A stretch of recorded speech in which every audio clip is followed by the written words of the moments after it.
1000 अरब से जायद की सेल्स और 50 करोड़ डॉलर से जायद की एक्सपोर्ट्स। पाकिस्तान का फार्मा सेक्टर जो इस वक्त ग्रोथ के मराहिल से गुजर रहा है और रुकने का नाम नहीं ले रहा, बहुत एक शानदार ग्रोथ पिछले पूरे साल के अंदर फार्मा सेक्टर ने दिखाई है और ये तो अभी सिर्फ शुरुआत है।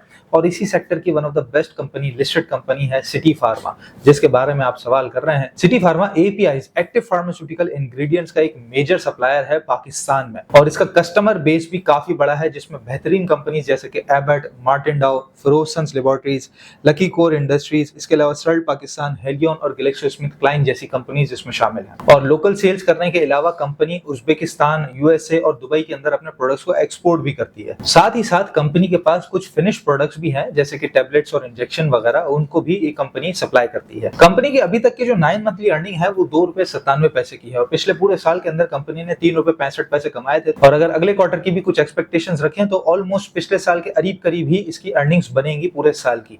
लेकिन अब चूंकि कंपनी के जो फिनिश प्रोडक्ट्स हैं वो मार्केट में आ रहे हैं, साथ ही ये अब रिटेल सेगमेंट की तरफ भी जा रही है, जिसकी वजह से इसकी ग्रोथ मजीद नजर आती है। जो इस वक्त इसके प्रोडक्ट का मार्केट साइज है वो 100 अरब रुपए का है, लेकिन जब ये रिटेल बिजनेस में आ जाएगा तो 250 अरब रुपए तक इसका मार्केट साइज बढ़ जाएगा, यानी कि ग्रोथ आगे बहुत स्पीड से बढ़ सकती है। और जहां तक बात कर ली जाए शेयर प्राइस की, तो इस वक्त 80 से 85 रुपए के अराउंड ये ट्रेड कर रहा है, जो कि इस वक्त इसके डेली चैनल का बॉटम भी बनता है, यानी कि यहां से एक अच्छा बाउंस बैक इसके अंदर एक्सपेक्टेड है। काफी एक अरसे से इसी रेंज के अंदर ये कंसोलिडेट हो रहा है। और इसके जो टारगेट्स नजर आते हैं टेक्निकल चार्ट्स के मुताबिक, वो शॉर्ट टारगेट्स तो 92 से 96 के नजर आते हैं। और कोई अगर इसे लॉन्ग भी लेके जाना चाहता है तो अभी जो इसका रिसेंट हाई था 108 रुपए का, वो टारगेट बनता है। और उसके बाद फिर जो चैनल टॉप है वो 130 रुपए तक का बनता है, यानी कि इसके अंदर एक अच्छा खासा कैपिटल एप्रिसिएशन नजर आ रहा है टेक्निकल चार्ट्स के मुताबिक।